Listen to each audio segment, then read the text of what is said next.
Moby Dick by Herman Melville. Introduction. I'm going to finish this.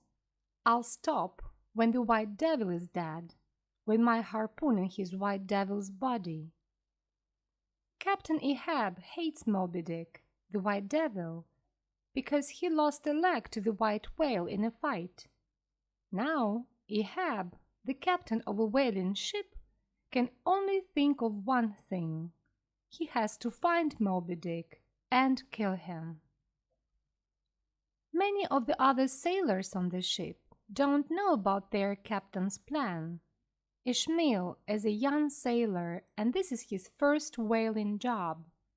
He and his new friend, Quacks, sail with Captain Ahab on this exciting and dangerous trip. Also on the ship are Starbuck, Stubb, and other whalers from different countries. Will they find Moby Dick? What will happen next? Herman Melville was born in 1819 in New York City. His father died when Herman was 12. There was no money after that, so from the age of 15, Herman had to work. He had many jobs. He worked in a bank and he was a school teacher. Then he began working on ships. He left New York in 1841 on his first whaling ship, the Acushnet. Herman loved the ocean, but whaling was a very hard life. He left the ship after 18 months, but his life on the Acushnet gave him ideas for Moby Dick and other stories. He sailed back to the United States in 1844 and wrote books about his exciting life on the ocean. People loved them, and they sold well. In 1847, he married and bought a farm. He began to write Moby Dick in 1850, but people didn't like it as much as his earlier books. Herman Melville moved back to New York in 1863 and died there in 1891. Now, people around the world know the story of Captain Ahab and the white whale, Moby Dick. Some people say that it is the best book in the English language. Chapter 1. My story begins. He's out there in the ocean, but he's here too, in my dreams, always in my dreams. He will never leave me. He's whiter than the first beautiful snow in winter, whiter than the stars in the sky on a warm summer's night. But he brings only death. He's Moby Dick, the white whale. My name is Ishmael, and this is my story. I'm a sailor, and I work on different ships. I love my life on the ocean. It's sometimes dangerous, but never, never boring. I feel sad when I'm not on a ship. One November day, I thought, I want to work on a whaling ship. Why did I want to be a whaler? I can't tell you. The life of a whaler is very dangerous. The men are away from their homes and families for years. Many never come back. Their wives wait at home. They stand and look at the ocean with sad eyes. But I wanted to visit exciting new places, and I wanted to see the whales. The first American whalers sailed from the town of Nantucket, so I went there too. I arrived on a cold, dark night and looked for a room. I was tired, so I went into the first place. The men inside drank and talked loudly. A large man with a red face stood behind the bar. "Do you have a room for tonight?" I asked him. "Our rooms are full," he said. "The men are here for the whaling ships. I'll have to put you in a room with Quacks." Then he smiled and looked around at the other men. "Who's Quacks? Where is he?" I asked. "Oh, he's a whaler. He's out now, but he'll be back later," said the man. Then he smiled again, and the other men laughed loudly. I didn't understand, but I was very tired. So I went to the room and got into bed. I fell asleep very quickly. A noise outside the door woke me up. I opened my eyes, but I didn't speak. The door opened, and a man came in. It was dark, so I couldn't see him well. Then he lit a fire in the fireplace. When I saw him in the light of the fire, I sat up. He was a huge man and very, very ugly. He had black lines over his face and body, and almost no hair on his head.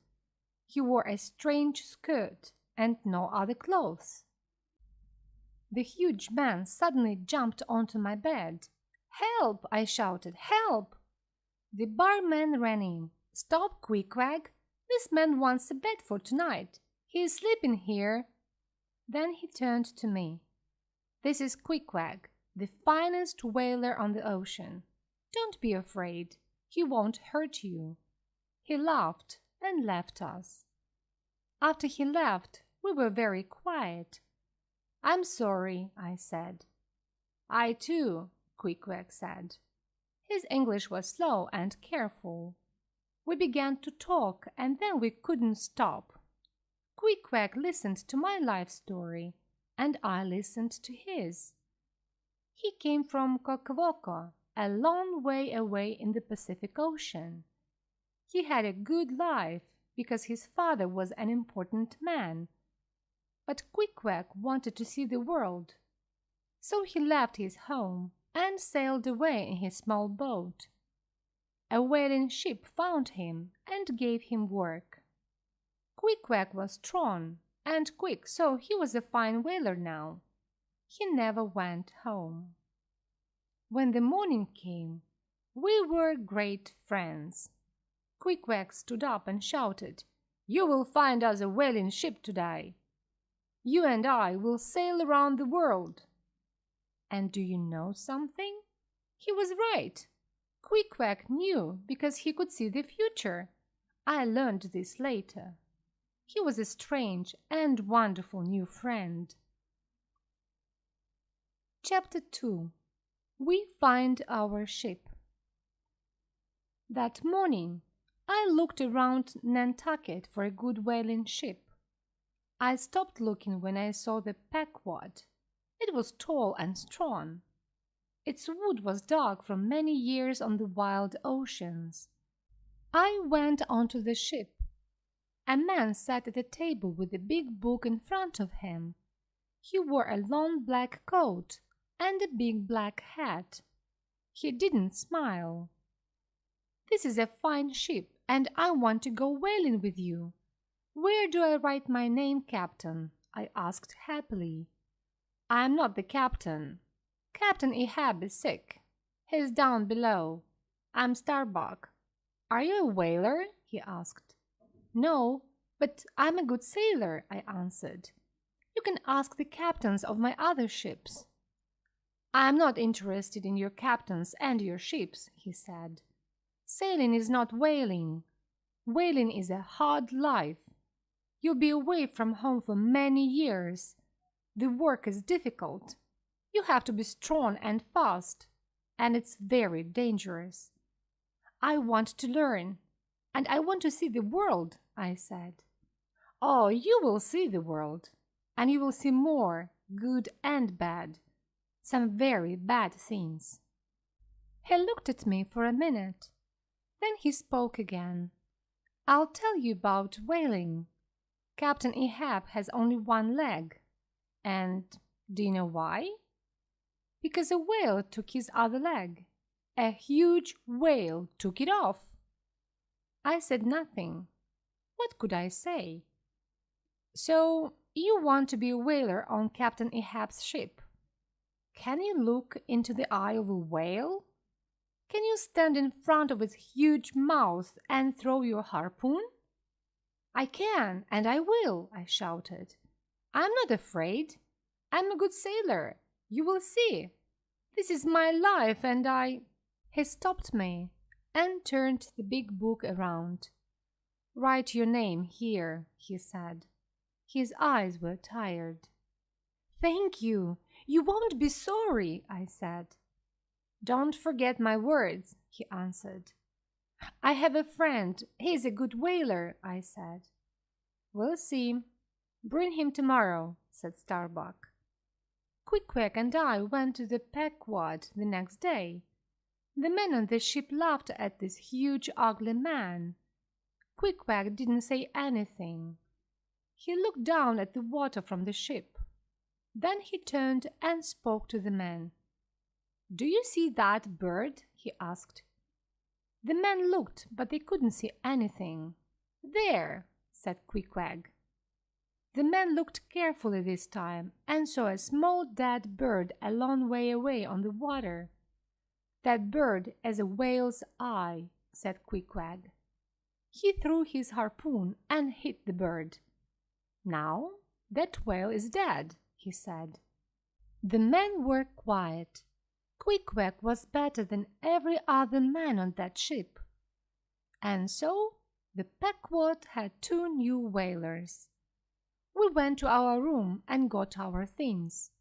An old man stopped us on the street before we got back to the Pequod. "Are you sailing with Captain Ahab? Do you know him?" he asked. "Yes, we're sailing with him. He's sick now, but we'll meet him later," I answered. "Sick?" he shouted. "Yes, he's a sick man. He's the devil." "And who are you?" I asked. "I'm Elijah," he answered. "Why do you say this about Captain Ahab? Men say that he's a good whaler. He knows the ocean." "They're right," answered the man quietly. Then his eyes turned big and wild. "But he's the devil. I sailed with him, I know. And his men are the devil's helpers." He looked at me strangely. "He only has 1 leg.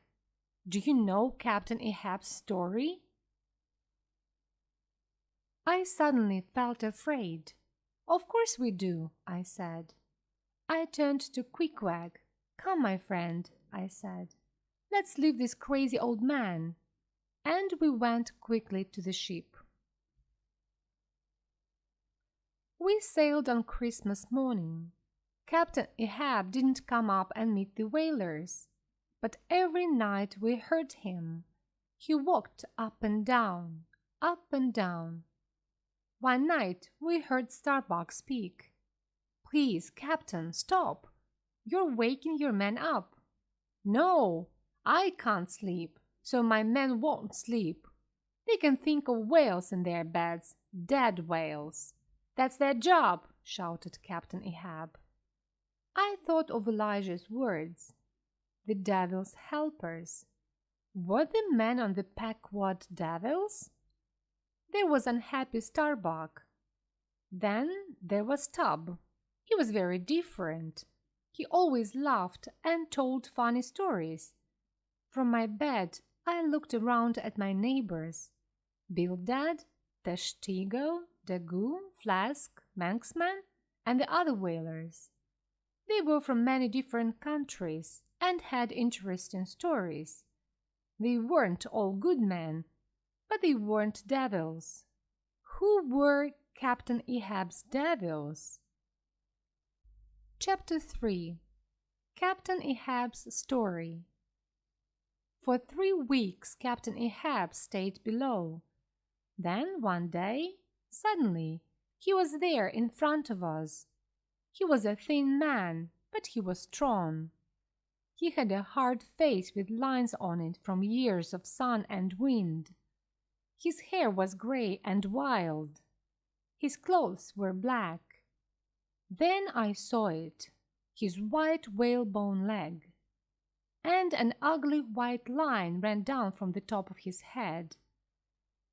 Did it go down to his feet? Who or what did that to him? What fight did he lose so badly? He stood and looked at us with angry eyes. "What do you do when you see a whale?" he suddenly shouted. "Shout, sir," answered the man. "Good. Look at this." He showed us some gold.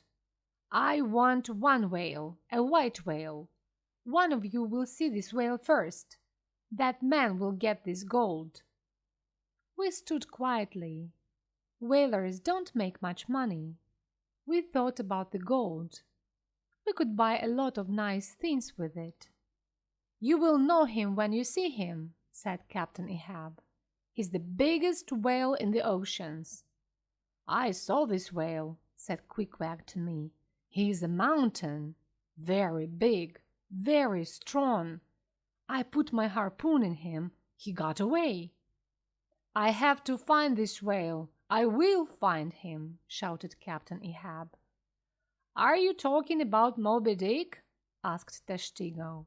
"Yes," answered Captain Ahab. "Moby Dick took your leg?" said Starbuck quietly. Captain Ahab shouted angrily at Starbuck. "Yes, he took my leg.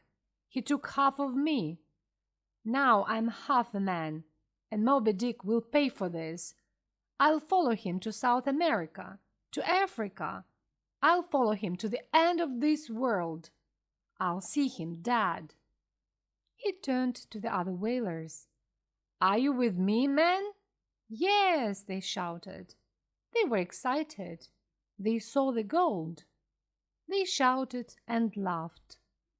Only Starbuck stood quietly. His face was as dark as the sky before it rains. "What's your problem?" Captain Ahab asked him angrily. Then he smiled. "It's too dangerous. Is that the problem?"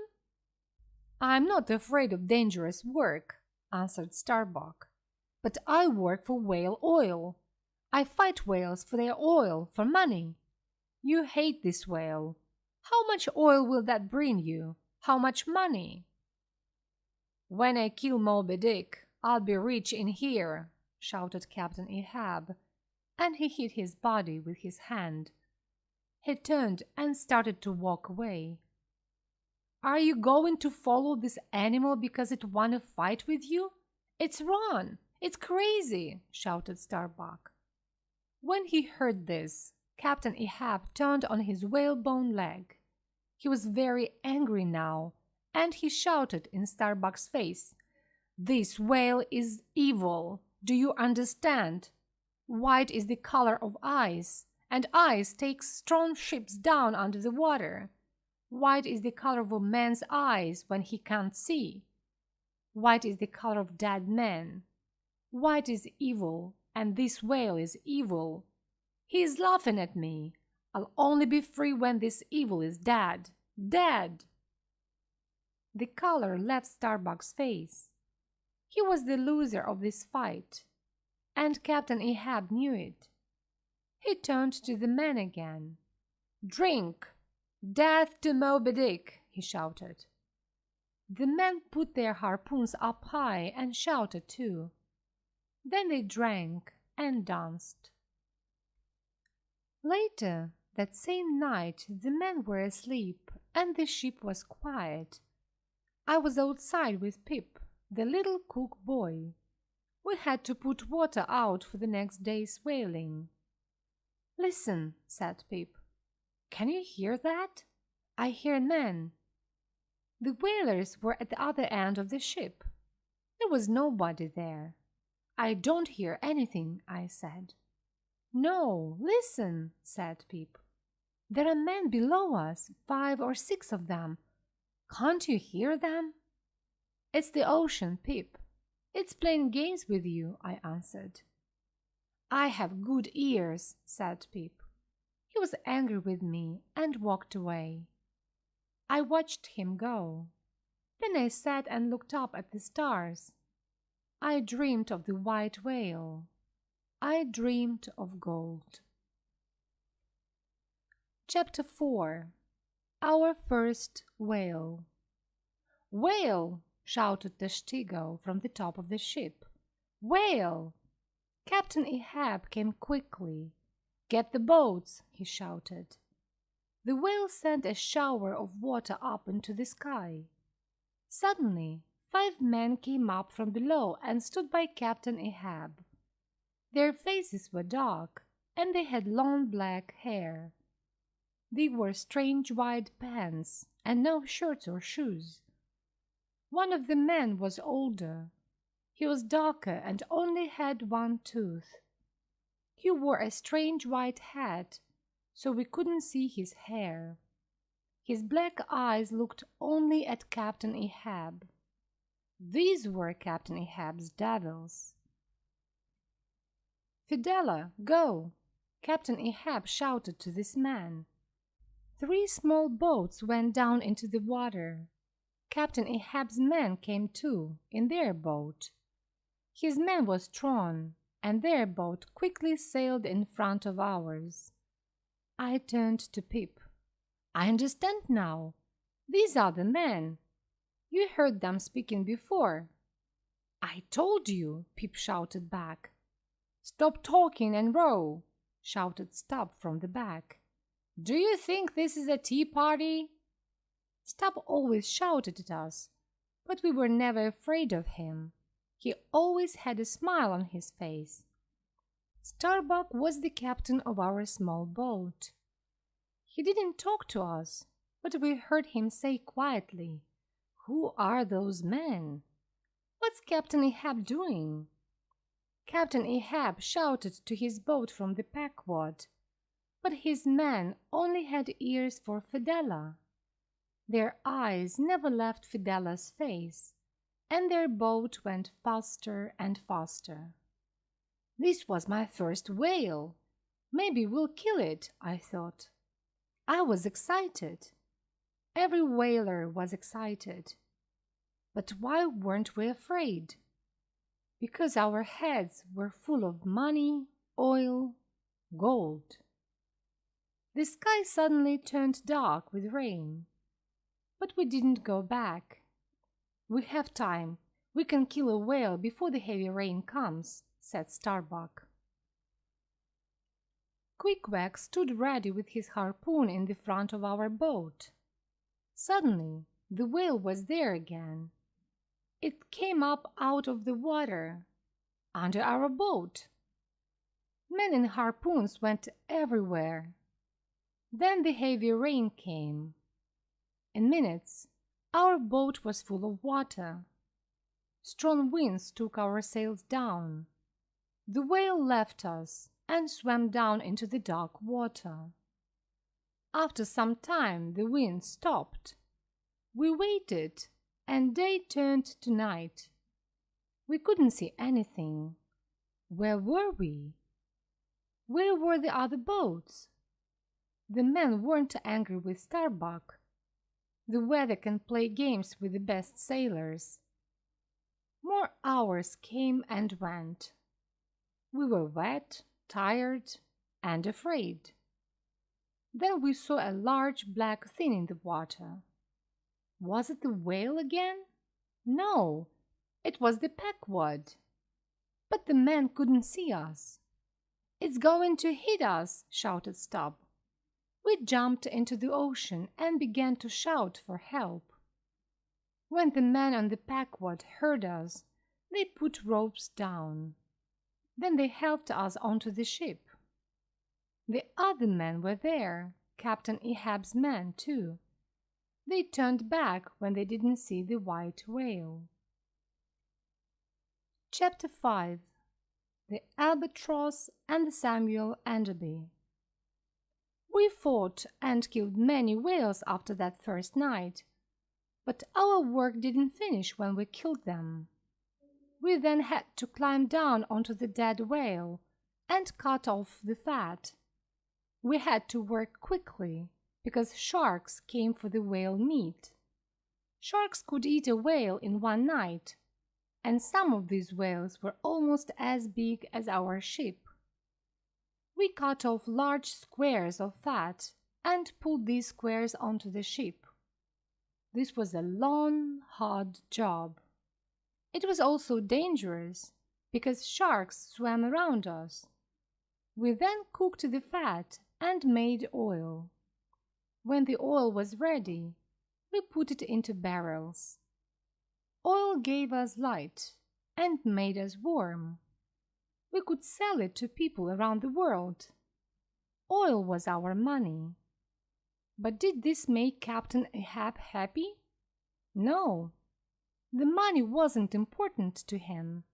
He only thought about Moby Dick. He could only hate. He stood for hours on the ship, in the rain, in the snow, and looked at the ocean. When other ships went past, he didn't ask them, "How are you? Do you want help?" He only asked, "Did you see the white whale?" One day we met the albatross. It was on its trip home after 4 long years on the ocean. The ship and its whalers looked ready for home. The men were tired and thin, with large, hungry eyes. The wind was strong that day, so the albatross couldn't come near us. But the captain put his hand up and smiled. Captain Ahab shouted from the peckward, "Did you see the white whale?" The captain shouted his answer, but the wind carried his words away. Captain Ahab put his hand behind his ear, but he couldn't hear the captain. "Ah, this wind!" he shouted. "Listen, tell people at home we are sailing around the world. We'll bring back the teeth of the devil whale." Starbuck stood and watched Captain Ahab. "Is he forgetting his wife and child at home?" he said to me. "Wife and child?" I asked. "Did Captain Ahab really have a family?" "Oh, yes. His family is waiting for him," said Starbuck. "And my family is waiting for me. Every day my wife, Mary, takes our son to the beach. They look at the ocean. They hope that they will see our sails one day." I thought about the other men on our ship. How many of these men had families? What did they leave behind them when they went on the whaling ships? Who waited for them? "Nobody's waiting for me," I thought. "I want a wife and child. I'd like to go home to them." Day after day, nothing changed. Captain Ahab always asked other ships about the white whale. Some captains knew about Moby Dick. Some laughed at Captain Ahab. "Moby Dick is only a whale story, nothing more," they said. Then one day we met the Samuel Enderby. The ocean was quiet, and the captain, Captain Boomer, came onto our ship. He was a friendly man and smiled at us. He only had one arm. "Did Moby Dick take your arm?" Captain Ahab asked excitedly. "Yes, I lost my arm to the white whale," the captain answered. Captain Ahab's face lit up. He was happy. "Come with me. The white devil will pay for your arm and my leg," he shouted happily. "Oh, no, I can't do that," the captain answered. "One arm is better than no arms or legs. I want my life. I think I'll leave Moby Dick in the ocean." "Leave him?" shouted Captain Ahab. He turned his back to Captain Boomer for a minute. Then he turned around and shouted at him, "Get off my ship! You're afraid! I'm not afraid. I'll find Moby Dick. I'll look him in the eye. I'll kill him." The smile left Captain Boomer's face. "I hope, for you and for your men, that you never find Moby Dick." And without another word, he left our ship. Chapter 6. Moby Dick. Captain Ahab didn't sleep very often now. We saw the light from his room on many nights. He sat at his table. He looked at his maps and planned. Where was Moby Dick? How could we find him? He only talked to Fidela. We could hear the two men in Captain Ahab's room. Captain Ahab often shouted angrily, but Fidela always spoke quietly. Fidela was different from other men. He stayed away from the other whalers. He sat high up in the sails at night and watched for whales. He slept in the day. Why does he watch for whales at night? We asked. Does he have the eyes of a cat? Can he see in the dark? And why did Captain Ahab only listen to this man? Fidela wasn't God. He can see the future, said some whalers. Could Fidela really see the future? What did he see? What did he tell Captain Ahab? One night, Starbuck found Captain Ahab asleep at his table, with the light on and his maps around him. Crazy old man, he said quietly. You sleep tonight, but your dreams are full of your white whale. You hate Moby Dick, and you are taking me and our men with you. To what? Our deaths? That same night we heard Fidela. The white whale, he shouted. I ran and woke the other men. We looked up and saw Fidela at the top of the sails. He looked out at the ocean and showed us the whale. There, he shouted. Suddenly, a huge shower of water went up. Then a second shower. We could see something white on the water. It was a white whale. Was it Captain Ahab's white whale? Now we understood. Fidela watched at night because you could see a white whale at night. Captain Ahab was there. His face was as happy as a child's face on Christmas morning. Put the sails up, faster, he shouted. The white whale sent 3 more showers of water high up into the sky. The water looked beautiful in the light of the stars. Follow him, shouted Captain Ahab. We started to go after the whale, but it quickly swam under the water. We lost it. Was that really Moby Dick? I asked Quacks. Will we see him again? Quacks cleaned his harpoon and looked at the ocean. He will come again, he said. And he did. He came the next night. And the night after that, always at the same time. He wants me to follow him, said Captain Ahab on the 3rd night. He's showing us the way. I was suddenly very afraid. We had to stay with Captain Ahab to the end. We couldn't leave. I couldn't change my future now. Chapter 7. Pip's Story. You met our cook's boy, Pip, early in my story. Pip was a young black American boy. He was only 14. A whaling ship wasn't a nice place for a boy, but Pip liked his work. He sang in the kitchen when he helped the cook. But things changed for him. After many weeks, we lost Moby Dick, and we started to look for other whales again. One of Stubb's men broke his arm, so he couldn't row. Stubb put Pip in our boat on the next whaling trip, because there was no other man. Pip didn't want to go. We could see that in his face. But he always wanted to help, so he went quietly. Our first trip was fine, and Pip felt happier at the end of it. On our second trip, the Stego's harpoon hit a whale behind its eye. The angry whale turned around and hit the boat. Pip jumped up and then out of the boat. When he jumped, the harpoon rope caught him. The whale started to swim away fast. It pulled Pip behind it. We could see Pip's head go in and out of the water. "Stupid boy!" shouted the Stego. He stood up with his knife. He could cut the rope and free the boy. He looked at Stubb. Stubb liked the boy, but he didn't want to lose the whale. "Cut the rope!" shouted Starbuck angrily. Terstigo cut the rope and the whale swam away. They pulled Pip back into the boat.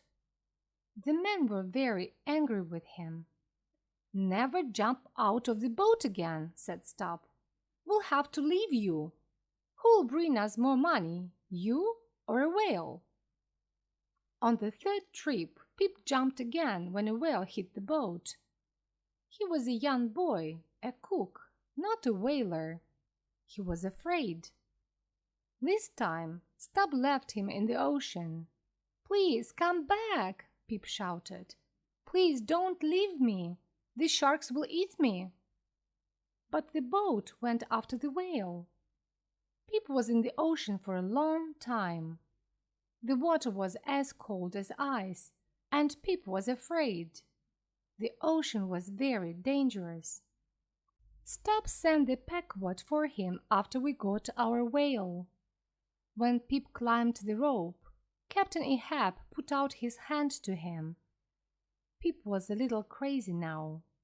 When he saw Captain Ahab's hand, he saw the hand of God. "Thank you, God," he cried. After that day, Pip was a different person. He followed Captain Ahab everywhere. He was always with him. And Captain Ahab was a different man when he was with Pip. He never shouted at him. He smiled and was kind to him. After many days of this, Starbuck got angry and shouted at Pip. "Captain Ahab is not God. Stop following him, you crazy boy."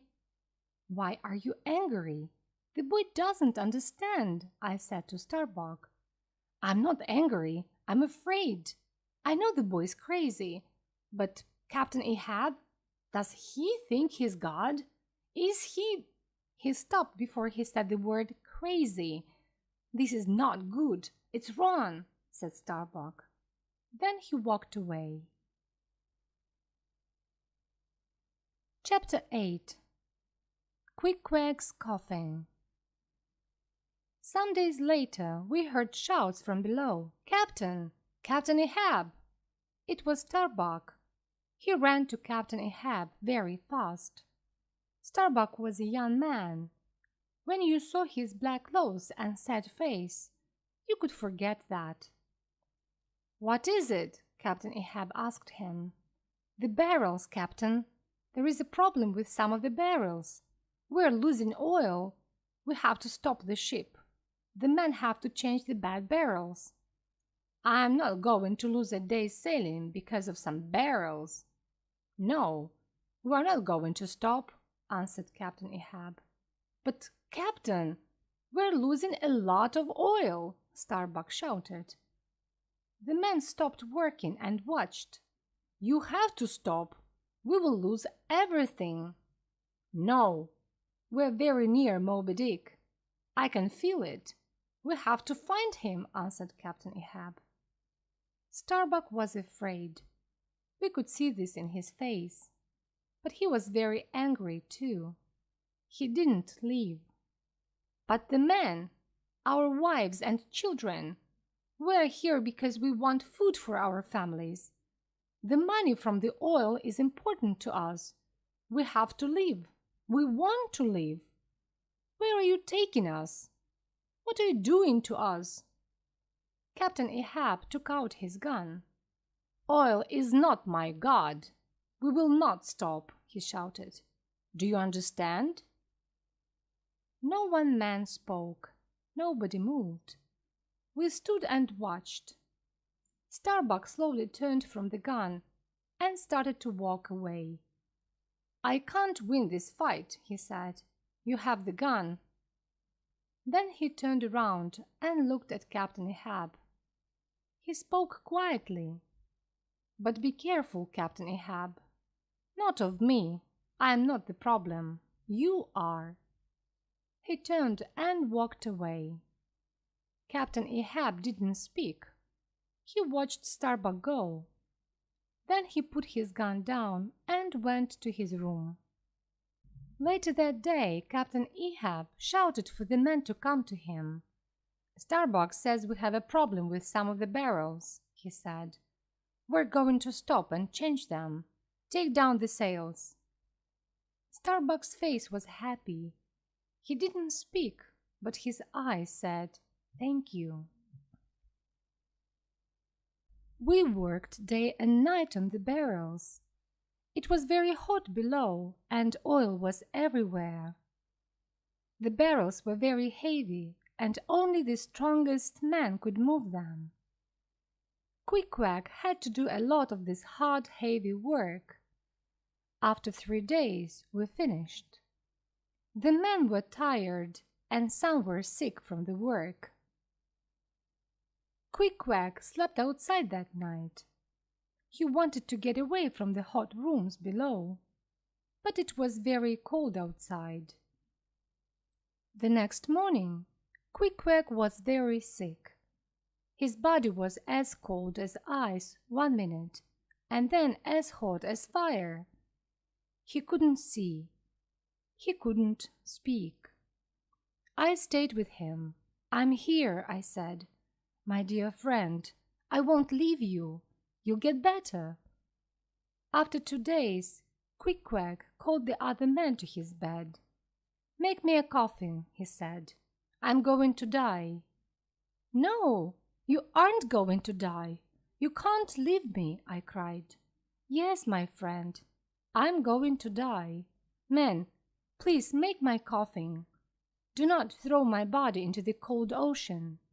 The men made Quack his coffin. When they finished it, they brought it to him. "Bring my harpoon," he said, "and some food and water." We put his harpoon next to him and brought him food and water.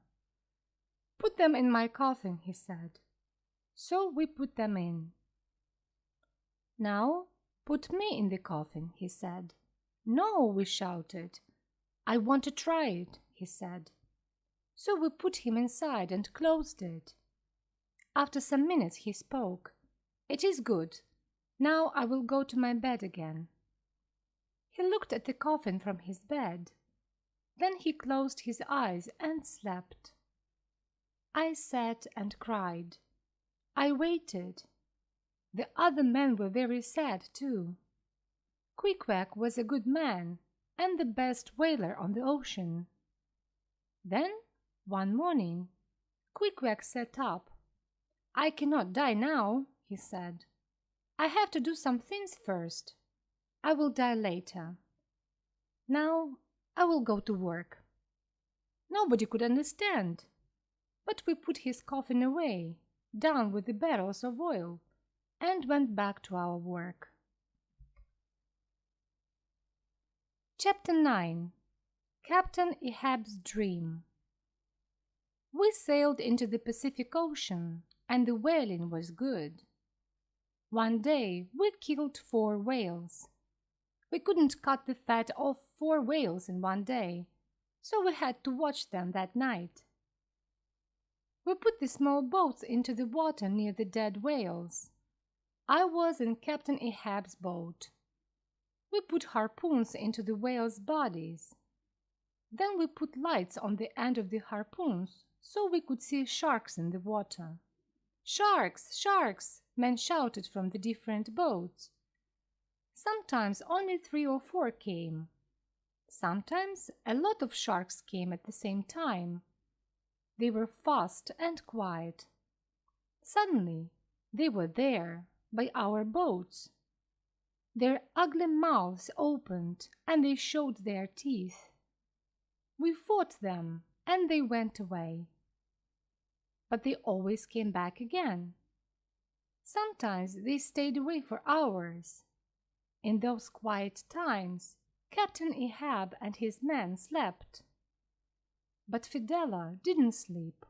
He watched for sharks.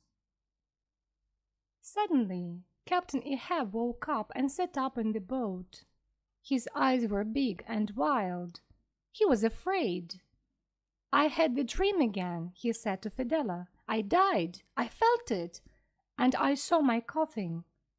You will not have a coffin, said Fidela. I told you this. You know this. So, am I going to die on the ocean? Captain Ahab asked. Will I die on this trip? Will I die before I kill the white whale? Fidela's black eyes looked at Captain Ahab. He spoke quietly to him. Only a rope can kill you. A rope? But how? What do you mean? Ah, then I'll die when I go home. They'll put a rope around me and kill me there. Am I right?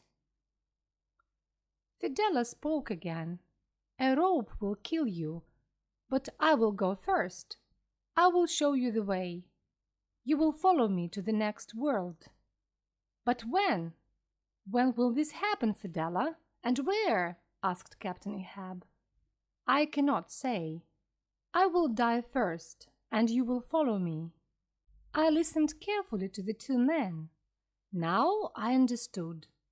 Fidela was important to Captain Ahab because he could see the future. The whalers were right. The strange man knew about Captain Ahab's death, and Captain Ahab could only die after Fidela died. Fidela suddenly looked at me. Could he understand my thoughts? I quickly closed my eyes. The next day, on the Pequod, Captain Ahab threw his maps into the ocean. You don't help me, he shouted. Can you find the white whale? Do I see him in front of me now? I'll find him without you. Some of the men saw this. Their mouths were open and their eyes were large. I looked at Starbuck. His face was white. How can a ship sail without maps? He said. Only a crazy man throws his maps away. The men were afraid, and that night in their beds they talked about Captain Ahab. What's he doing? This is very dangerous. Bad things will happen now. Then it came, the wind. 1 minute the ocean was quiet. Suddenly the ship was on top of a mountain of water, then down again, up and down, up and down. We couldn't stand. This wind took our sails down. Some of the sails hit our little whaling boats. We couldn't think. We couldn't move. Our ship danced on the wild ocean. Captain Ahab shouted at the sky, Are you trying to kill me? You can't. I'll fight you. Starbuck shouted at Captain Ahab, God wants us to turn back. Look around you. Look at the boats. Look at our ship. Captain Ahab ran and got his harpoon. No man will turn this ship round. I'll put this harpoon through that man. We'll follow Moby Dick. He lives here, in this ocean. He took my leg from me here. Now I'll find him and I'll finish our fight. He took my life, and now I'll take his. After many hours the wind stopped. Starbuck went to Captain Ahab's room. He looked very angry. I wanted Starbuck to be our captain. I followed him and watched. He opened Captain Ahab's door quietly. The captain was asleep at his table. There were no maps there now, but there was a gun on the table. Starbuck slowly and carefully took the gun. He stood with it in his hand and looked at Captain Ahab. What can I do? He asked quietly. I can kill him. Then we can go home to our families. He stood for a minute before he spoke again. Or I can leave him.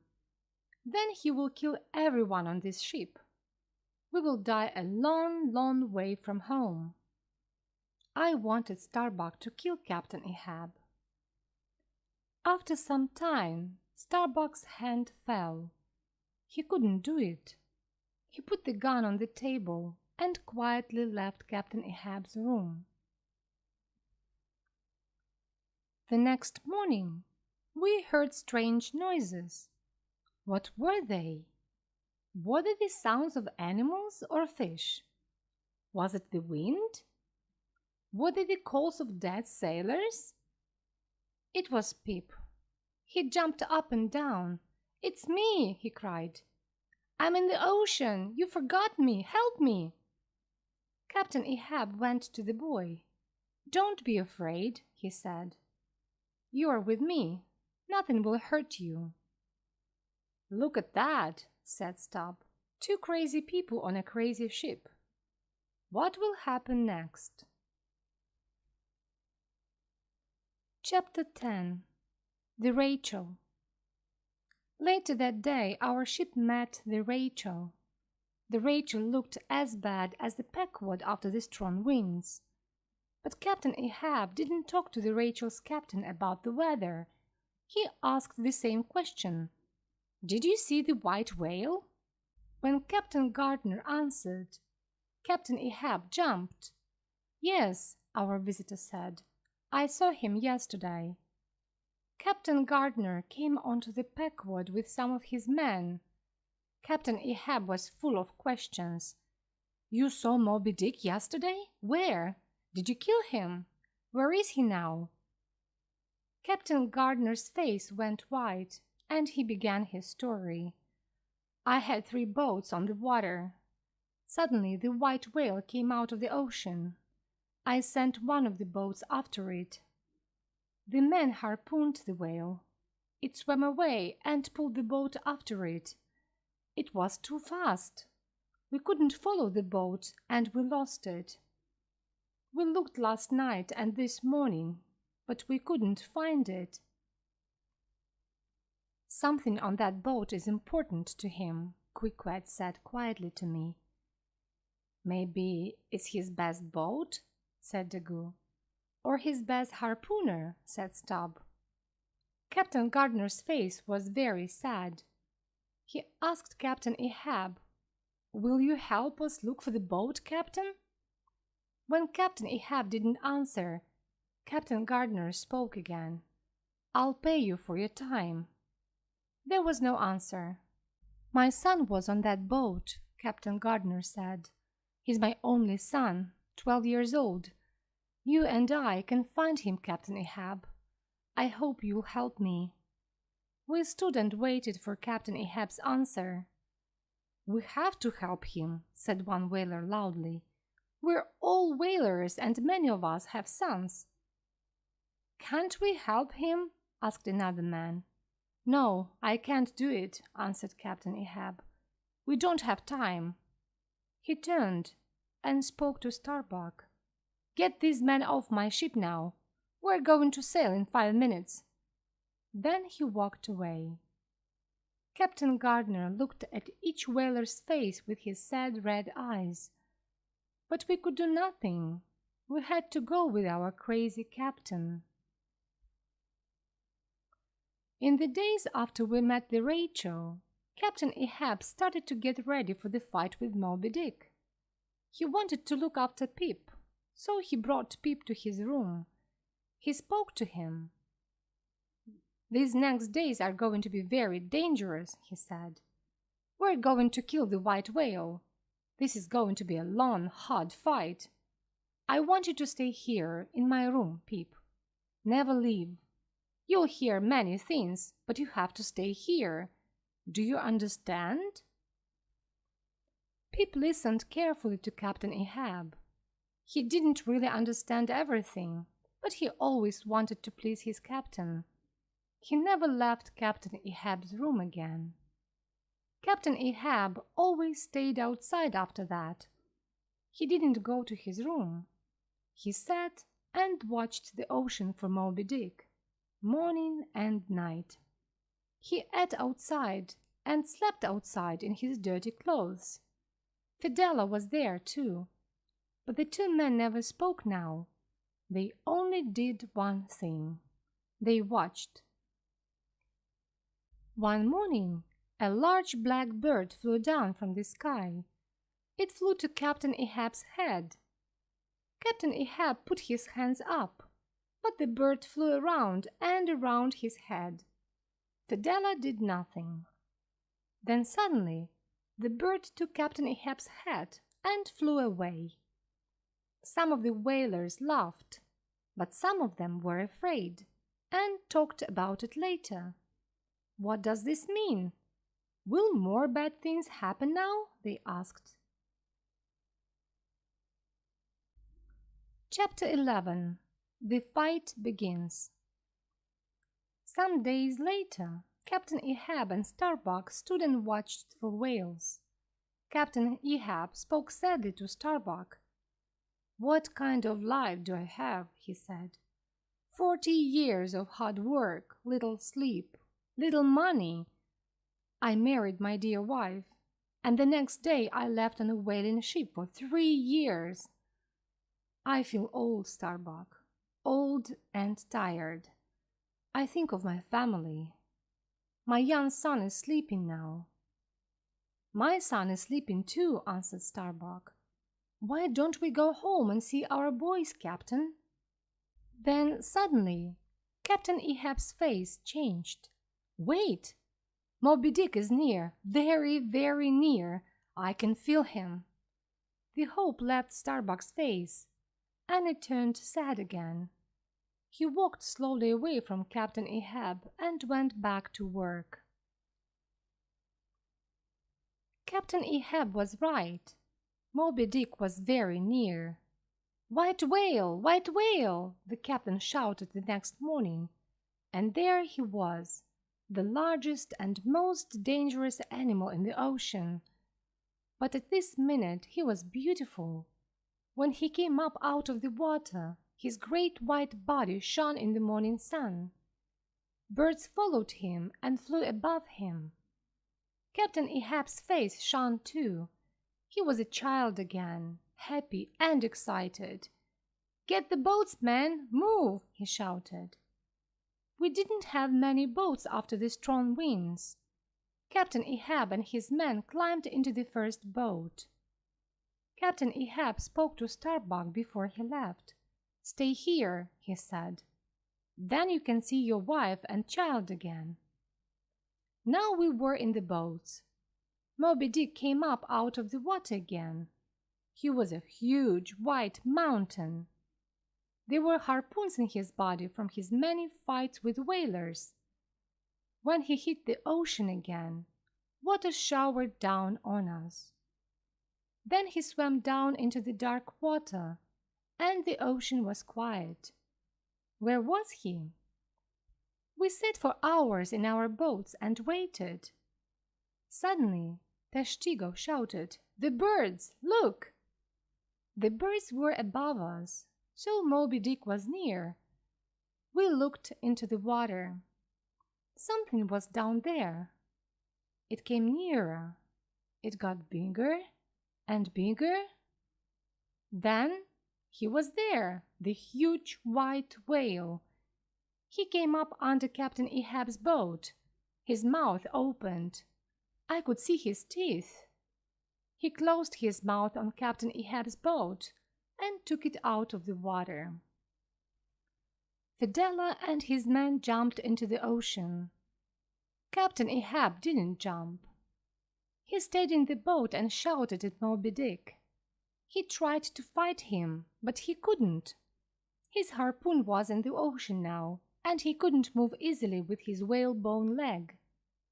Then the boat broke and fell into the ocean. But Moby Dick didn't swim away. He started to swim around Captain Ahab and his boat. He began slowly. Then he swam faster and faster. We couldn't get near him in the other boats. We couldn't help Captain Ahab. "That whale is playing with him," said Stubb. The birds flew around and around in the sky above Moby Dick. "Get the whale! Bring the peckwad!" shouted Captain Ahab. The noise from the ocean and the birds was very loud. Could anybody on the peckwad hear him? But the pequod's sails went up. It turned and started to sail to the white whale. We watched from our boat. "It's going to hit Moby Dick," we shouted. But suddenly, Moby Dick went down into the water again. The water stopped moving. The ocean was quiet. Moby Dick didn't come back. The whalers on the Pequod pulled Captain Ahab and his men out of the water. Captain Ahab's men were really afraid now. They shouted and cried. But Fidela didn't speak. He walked away and looked out at the ocean. How did he feel? His cold black eyes showed nothing. Captain Ahab went to his room and got the gold. "This gold is mine now," he shouted to the whalers. "I saw Moby Dick first, but I'll give it away. We will kill Moby Dick. The only question is, when? Who will see the white devil first on that day? That man will get this gold." Starbuck shouted at Captain Ahab, "Didn't you learn anything today? Are you really crazy? You have to stop. Don't go after that whale again." "Huh," Captain Ahab answered. "Today was nothing." "You are nothing. I'm going to finish this.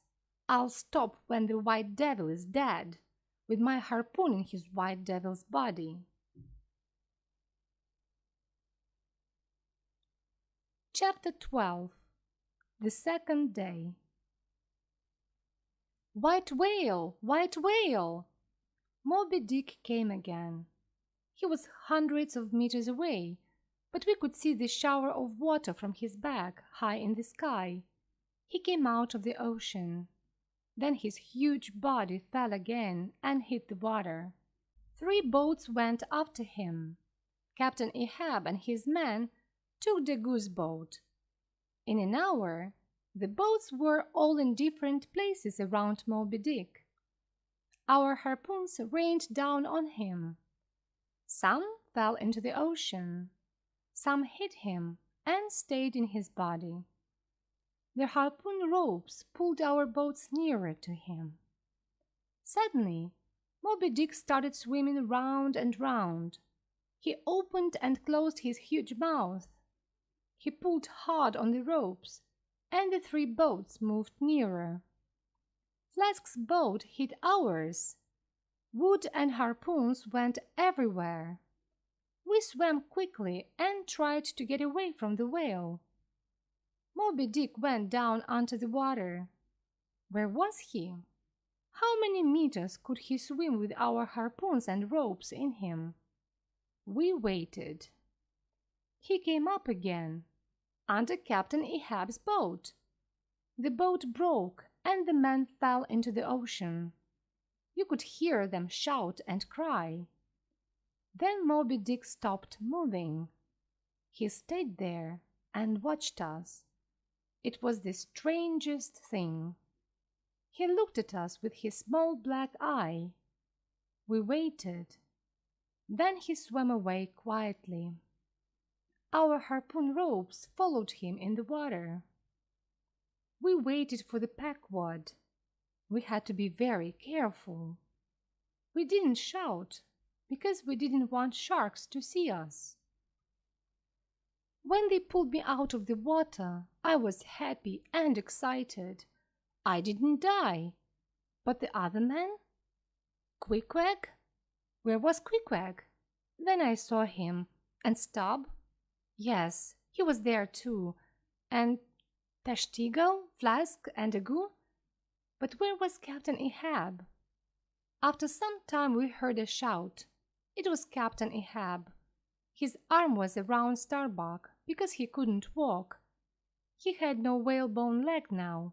He was tired and wet, and looked very old. "Give me a harpoon," he shouted angrily. "That will be my second leg for now."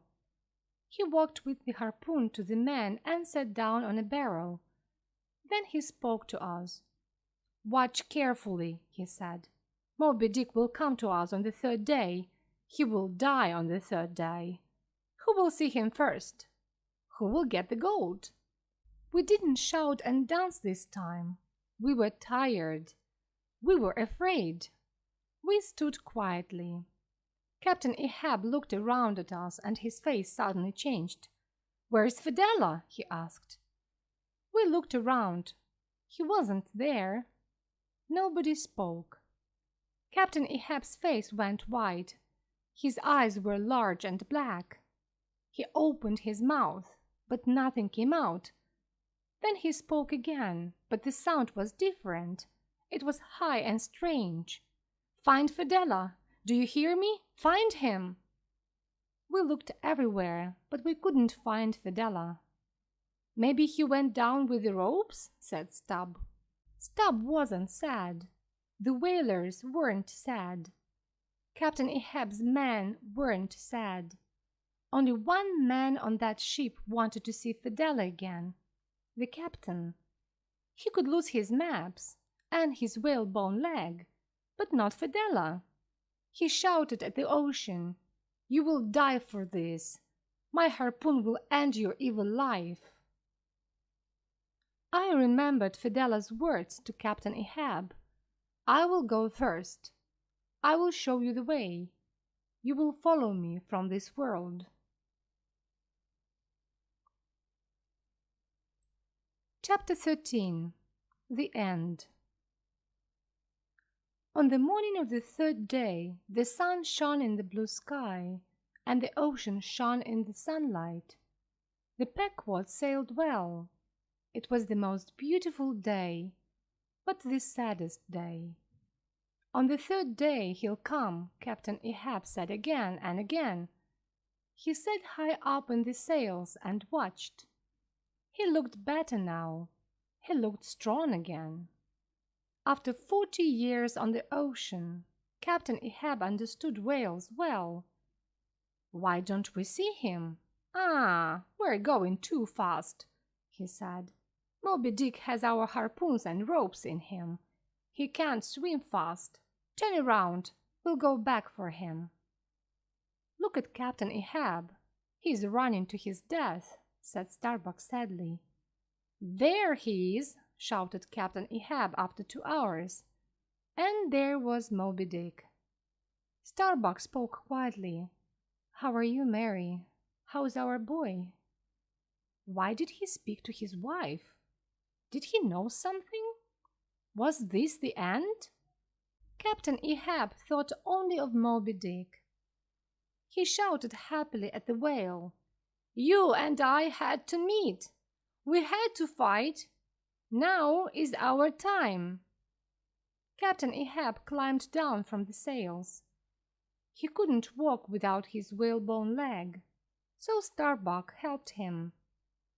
"Will you watch our ship when I fight Moby Dick?" Captain Ahab asked Starbuck. "Captain, don't go," said Starbuck. "Take my hand," said Captain Ahab. "Can we be friends now, at the end?" "Oh, Captain!" Starbuck cried. "We only had one whaling boat now. So many men had to stay on the ship." Quacks stayed, but I had to go on the boat with Captain Ahab and the other men. "Be careful, my friend," Quacks said to me. When our boat went down to the water, we saw young Pip's face in the window of Captain Ahab's room. His eyes were large and sad. He shouted to Captain Ahab, "Please don't go! Please don't leave me!" We sat in our boat all day. The men didn't speak. Captain Ahab didn't speak. We watched and waited. Then the water began to move. "It's time," said Captain Ahab. "Get ready for the greatest fight of your lives." Moby Dick came to the top of the water. Then he slowly swam to our boat. He swam near us for some minutes. Then suddenly he turned his body around and hit the boat hard. It broke and water started to come in. We got down on the floor of the boat and tried to stop the water. Then the Captain Ahab suddenly cried, "Ah!" In front of us was Fidela. We could see our ropes around Moby Dick's body, and Fidela's dead body was in the ropes. One of Fidela's arms was free. It went up and down when the whale swam past us. His eyes were open, and water came out of his mouth. We stood up. We wanted to run away, but we were in the boat. "Sit down!" Captain Ahab shouted at us. "Don't leave this boat, or I'll throw a harpoon at you. Row!" Captain Ahab tried to stand up in the boat, but he couldn't with only one leg. "Give me a harpoon," he said angrily. Moby Dick slowed down again and waited. Did this animal think? Did it plan? Captain Ahab spoke again. "Row near him. Don't speak. Don't make a sound." When we went near, the whale sent up showers of water. The water rained down on us. We couldn't see, but we were very near. I put out my hand and felt his cold body. Captain Ahab threw his harpoon. The whale moved when it hit his body. It hurt him. He was angry. He turned and hit the boat again. I fell into the water. Our sails were up, and the wind carried the boat away. I shouted, but the boat couldn't stop. They had to leave me there in the water. The boat sailed fast. The water came in, and the men tried to stop it. Captain Ahab's eyes were on the ocean. He didn't see Moby Dick come again. Flask suddenly shouted, "The ship! Moby Dick's going to hit the Pequod!" "Row! Help the ship!" shouted Captain Ahab. The men rowed as quickly as they could. I saw Quacks on the Pequod. He was at the top of the sails. I saw the other men, too. When they saw Moby Dick, they ran away. Some of them jumped from the ship, but Quacks didn't move. He stayed there and watched the whale. Moby Dick hit the Pequod. The noise was very loud. Then everything went quiet. Water ran through the ship. I could hear Starbuck. He shouted at Captain Ahab, "You did this to us, Captain Ahab. God help us." Then I saw Daggoo and Stubb. Stubb took off his coat and shoes so he could swim. Moby Dick didn't swim away. He waited. Then he swam between the Pequod and the whaling boat. The man in the boat looked at Captain Ahab. He looked old and tired, but his head was high. He spoke to the man. "The Pequod's going down," he said. "It's the best ship in this ocean, and I'm not with my ship. That's very sad. A good captain has to be with his ship at the end." Then Captain Ahab's face was suddenly angry. He slowly brought his harpoon up. When he talked to the white whale, his face was the face of the devil. "You can kill me, but you cannot win." He threw the harpoon hard and fast. It hit Moby Dick below his small black eye. The whale turned and swam fast. He pulled the small boat behind him at the end of the harpoon rope. The man fell down in the boat. Captain Ahab took out his knife and tried to cut the rope, but before he could cut it, the rope went around his body. It pulled him up and out of the boat. 1 minute he was there. The next minute he wasn't. There was no shout, no cry, no one word. Suddenly the rope broke. Moby Dick was free and the boat stopped moving. The men sat for a minute with open mouths. Then some of them jumped into the ocean. They swam around the boat and tried to find Captain Ahab, but they couldn't see him, and after some time they climbed back into the boat. Then I heard a shout, "The ship!" I looked around and saw the Pequod. There was only one sail above the water now. Quacks was at the top of the sail, and his harpoon was in his hand. He put his hand up high. The Pequod went down. I saw my friend Quacks one last time before the ship went under the water. When a ship goes down, it takes the water with it. The water pulled the whaling boat with all the men under the water, and it pulled me nearer. Quick-Quack, am I going to meet you? Am I going to die with you? I asked. But then the ocean was quiet. Suddenly, something came up under me and hit me. Was it Moby Dick again? Was it a shark? No, it was Quick-Quack's coughing. My dear friend helped me one last time. The coffin came to the top of the water, and I climbed onto it. I stayed on Quick-Quack's coffin for 2 days and 2 nights. I was in the middle of the ocean with only the sky above me and water around me. My mouth was very dry, and my face and arms were red from the sun. The nights were as cold as winter. Why didn't the sharks eat me? Why didn't the strong winds come and throw me into the ocean? Why didn't Moby Dick kill me? Then I saw it, one small sail at the end of the world. It slowly came nearer, and after some hours I could see the ship. The men on the ship saw me in the water and shouted at their captain. They were excited.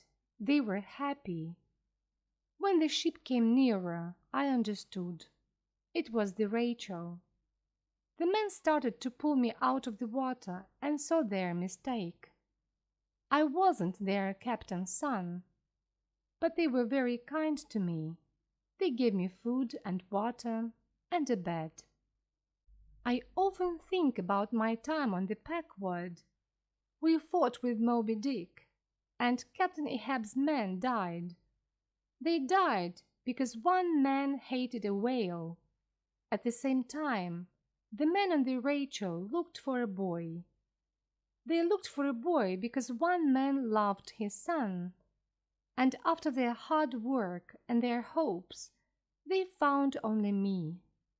So I lived. I can tell you my story. And Moby Dick lives. He's out there now.